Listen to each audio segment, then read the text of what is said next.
Hello and welcome to the Football Word. I'm Doug Guide. This is Zach Cox, and we have the NFL Draft this week. It's exciting stuff. Yeah, it's snuck up on me a little bit. Yeah, long wait, and then when it finally comes around, it's like, whoa, we got draft on Thursday. All right, how about that? So I guess related to the draft, but not directly related to the draft, is some news kind of about Malcolm Butler today. Peter King said that a trade between the Patriots and Saints is looking a little bit less likely. Ian Rappaport of NFL Media said that the Saints and Butler have a deal in place, but that it's looking unlikely that the Saints would be willing to part with enough compensation for the Patriots. They have a contract in Right. place. Yeah, a contract in place. Contract in place, no trade in place. Yeah, Right. Peter King's report was that the Saints do not want to part, or are leaning toward not parting ways with their any of their top 3 draft picks, which are 2 first-rounders and a pretty high second-rounder. Yeah. And obviously, it would probably take one of those, if not 2 of those, to try to pry Malcolm Butler away from the Patriots. So if the Saints aren't willing to give up one of those, it's hard to imagine the Patriots trading him there for anything of lesser value. Yeah, I mean, I agree with that. I think that is probably pretty unlikely. At the same time, the Patriots, this was a different circumstance, but the Patriots did trade Jamie Collins for a 3rd-round pick that they would get sooner than the one that they would get in 2018 to the Browns. So there is some sort of, I don't know, it could happen, but it seems unlikely. I think that if the Saints really are adamant about not wanting to give up those 2 first-round picks and the 2nd-round pick, it would probably take a 3rd-round pick this year plus a future 2nd. Then you kind of have to weigh whether that's worth it for the Patriots. Maybe, maybe not, probably not. In my opinion, no. I think that you're better off keeping Butler for this season rather than getting a 3rd-round pick this year and a 2nd-rounder next year. But I don't know. It's Bill Belichick, and he was willing to trade Chandler Jones for 85 cents on the dollar, and he was willing to trade Jamie Collins for 65 cents on the dollar. So I don't know. We'll kind of have to wait and see, but it does seem like there's more of a chance that Butler will be around this season than there has been in any of the weeks prior. Yeah, I have to agree with that. Yeah. I mean, the fact that multiple outlets kind of reported the same thing back to back to back, and these aren't really new reports. I mean, this kind of stuff has been floating around for weeks now, that it was kind of unlikely that this trade was going to get down. But these were, I would say, more authoritative than some of the things we've heard in the past. Yeah. So, and obviously there's only, 3 days before before day 1 of the draft. Yeah. And if they don't get a deal done before the draft, it's probably not going to happen. Right. So there's really kind of a hard deadline of Thursday for this deal to get done. Yeah, definitely. Either Thursday, or if it's going to be a 2nd and 3rd-round pick, then maybe on Friday. But yeah, and it's kind of surprising because it seemed like, everyone expected this deal to get done for a long time. It seems like the Patriots certainly don't mind the idea of trading Butler, but if the compensation's not there, then it's probably not worth it. And in the Saints' perspective at this point, if the report out there says that they don't want to give up a 1st-round pick or a 2nd-round pick, they're going to look kind of dumb if they wind up giving up any of those picks. So I don't know. At this point, it does seem pretty unlikely that any of those selections would be made available for Butler, but it's kind of a wait-and-see approach. And if he sticks around, the Patriots probably have the best secondary in the NFL. I had some Broncos fans chirping at me over that idea today, but I just don't think that the Broncos have the safeties that the Patriots do. And I'm not so Bradley Roby's the Broncos' 3rd cornerback. Yeah. I mean, he might be better than Eric Rowe, but the Patriots' safeties are so good, and they're so deep at safety too, that I would probably have to say the Patriots. Yeah, Duron Harmon's a guy who could start on most teams in the NFL, I would say, and he's going to be coming off the bench. So then if you have Butler back and Stephon Gilmore, then you have Eric Rowe in that third cornerback spot. He was a starting cornerback for a good amount of this past season. And if Cyrus Jones can get his act together whatsoever, that's like 7 deep there in the secondary. That's a very dangerous secondary. Definitely, and they could still draft a player because there's certainly a possibility that Malcolm Butler will not be around in 2018. Yep. So it's definitely interesting, but it's kind of a win-win for the Patriots regardless. If they get a 1st-round pick out of it, then that's good for them. If they don't, then they get to keep Malcolm Butler for a year. So this was never anything that they were pressing to need to do. This isn't a make or break kind of deal for the Patriots. Less news on Jimmy Garoppolo.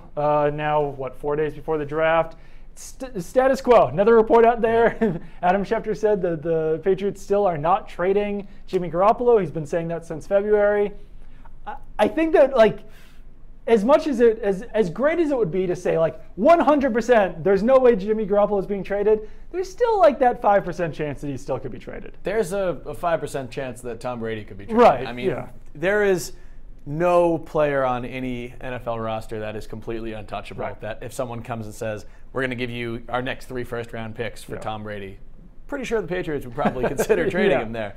But yeah, I mean, I think Schefter has just scheduled these posts to publish once every 2 weeks for the last 2 months. He's like, this isn't going to change. So new report from Adam Schefter, and he's even like joking about it now. He's just like, yep, I've been reporting this since February. The Patriots still are not trading Jimmy Garoppolo. So, and it would be very, very surprising if it happens at this point, especially because the reports that we heard from the Browns, who were the top suitor that didn't want to give up the first-round pick, or the Patriots are asking for 2 first-round picks. Just ridiculous stuff. It just seems like it never really came together. Yeah. So I think most people have kind of been of the mind for the last couple months now that Jimmy Garoppolo will be staying put.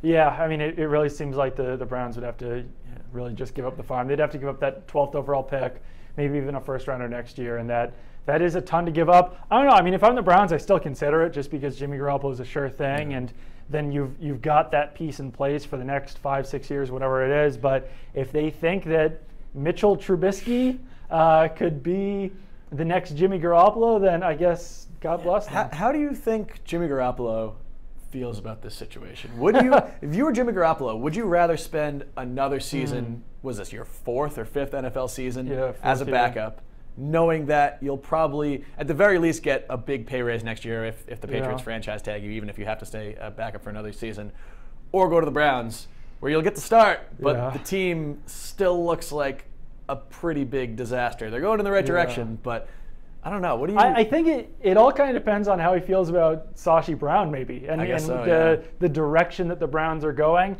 I think that there is reason to be a little bit more excited about the Browns than there has been in years past, just because they seem to have their head on a little straighter. Yeah, a little straighter than usual. So I don't know. I'd probably want to start if I hadn't played for 3 seasons already.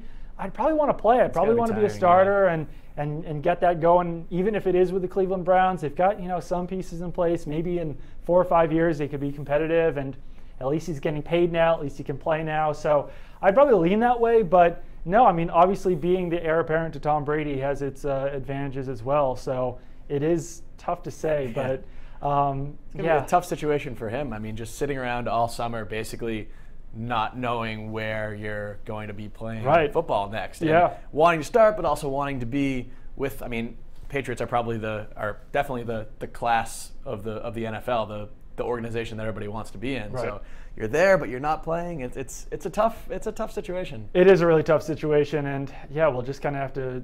I mean, we'll see how he reacts to it this year. I'm sure he'll put on his happy face. I'm sure we'll get some very revealing quotes that he's just happy to be here and do whatever it takes to help the team win. Yeah, I mean, it would be great if he was guaranteed to be the starter anytime soon in New England, but there's no guarantee of that. Tom Brady's still the greatest quarterback in the NFL. He just won a Super Bowl. So they're not going to kick him to the curb until he shows some legitimate signs of decline, which he has not done yet. Right, and you'd almost have to see even more decline than he showed in like 2013, for instance, because he got better again. I mean, he did already show some signs of decline back in 2013, and then he got better again. So I don't know. We'll just have to see what happens there. It seems like nothing's going to happen there, but there is that 5% chance that something crazy could go down, and the Patriots all of a sudden would be picking 12th overall, and we would have to scramble. So I don't know. Hopefully it happens. That'll be fun. Yeah. Speaking of the draft, you wrote up your top Patriots draft needs. Let's go through those real quick. What are your top draft needs for the Patriots? Well, I'm going to start with the disclaimer that these could change before the draft. If Malcolm Butler ends up being traded, obviously cornerback would go up pretty high on that list.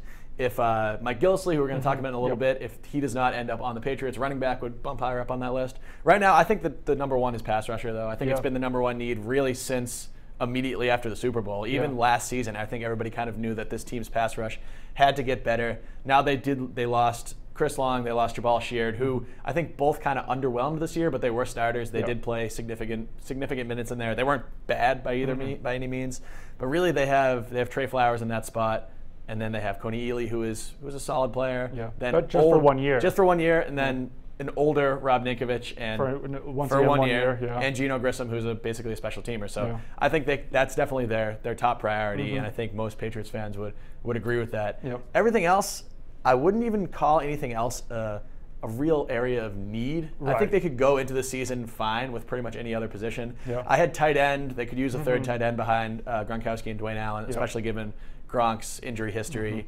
Offensive tackle, kind of the same deal. Nate Solder's entering the last year of his contract. They could try to draft his eventual successor, which is what they did with Solder himself back when he was drafted in 2011, replacing Matt Light a year later.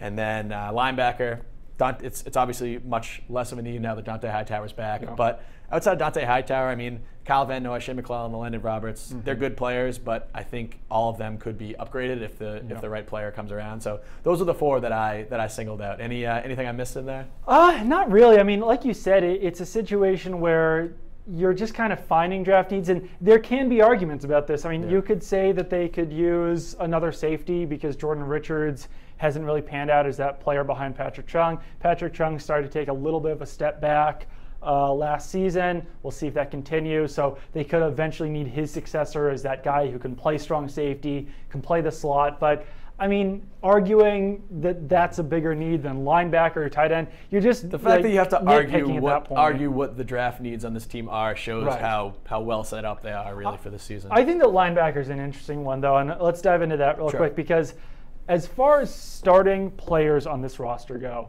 there's not a lot of places where you say, wow, they could use an upgrade at that position.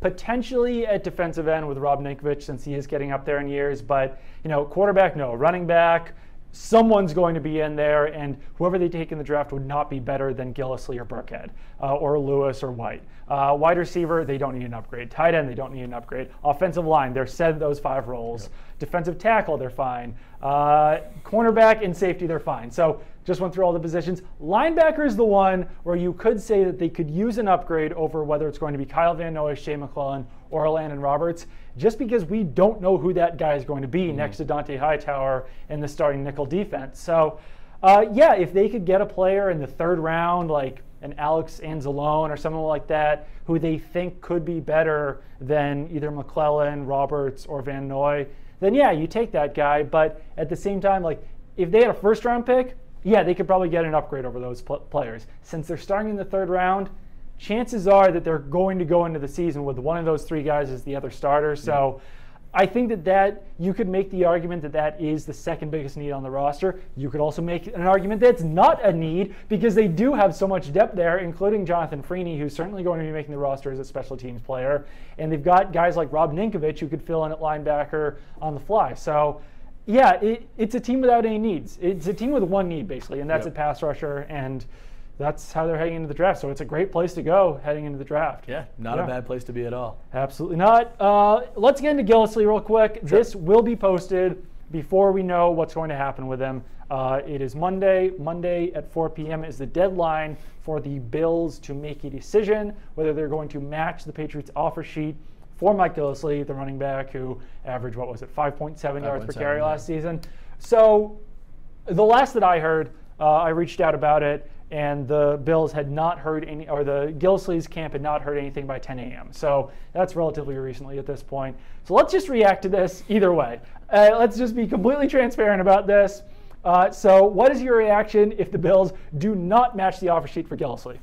My reaction is that they didn't want to pay that much money for their backup running back, basically, because LeSean McCoy is already entrenched as that number 1 guy in there. And then the Patriots were perfectly fine with paying that much money for multiple of their running backs. Now they're paying more than $3 million to Gillislee, Rex Burkhead, and James White, who just got his new extension. So it really shows how they're kind of shifting their mindset on the running back position, where in years past they'd always just kind of scoop up whoever was available, pay him less than $1 million, and be fine with it. Now they're putting a lot of resources into it. Yeah, and I think that part of that is the fact that the cap has gone up so much that they can spend more money on running backs. But I think that Gillislee, if they do decline to match that offer sheet, I think that he will come in as the training camp starter, and then that pushes everyone else down a little bit. That makes Rex Burkhead maybe the Brandon Bolden type, where he can fill in anywhere plus contribute on special teams. I think this does possibly raise some questions as to what Dion Lewis's future is. This is the last year of his contract. Patriots could potentially give 4 running backs touches, but they haven't really done that in the past, and that is spreading the ball pretty thin at that running back position. So perhaps we could see Dion Lewis moved. At the same time, running back depth is important in the NFL, and if you're only getting a 5th or 6th round pick for Dion Lewis, then is it really worth trading him at that point? Probably not. So now let's react to if the Bills decide to match for Gillislee. I actually think that this is not that bad of a move for the Bills because Shady McCoy is getting up there in years. Teams do need multiple running backs. Yeah. He's had some injury issues. I think he is going to be 30 years old this year. Paying $4 million for a backup running back is a lot of money, but the Bills have the cap room.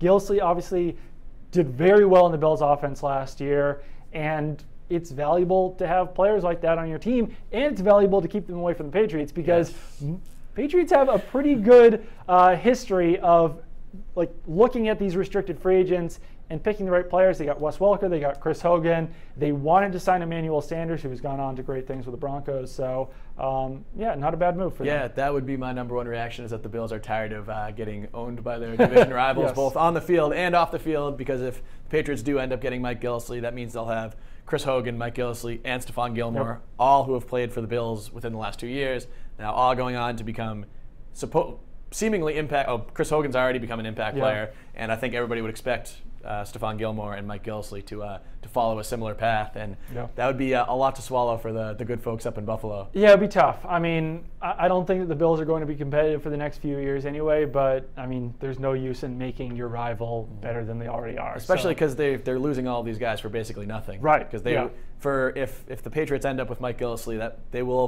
Buffalo will have lost Chris Hogan, Stephon Gilmore, and Mike Gillislee for a grand total of 1 5th-round draft pick. Yeah, plus the 3rd-round comp that they could get for Gilmore. So, yeah, that's not a whole lot for those 3 players who could become stars with the Patriots. We will see what happens over the next few days here, and we will be back on Wednesday with Michaela Vernava. Early episode this week. For Between the Tackles. Yep, early this week, trying to get out ahead of the draft. And we'll be back in the studio for the draft on Thursday, as long as the Patriots don't have a 1st-round pick. With plenty of coverage. So keep it here on NESN.com. Keep it on Facebook.com/Nesson. Follow me on Twitter at Doug Tide. Follow Jack on Twitter at JackTalksNesson. That will do it for the Football Word today.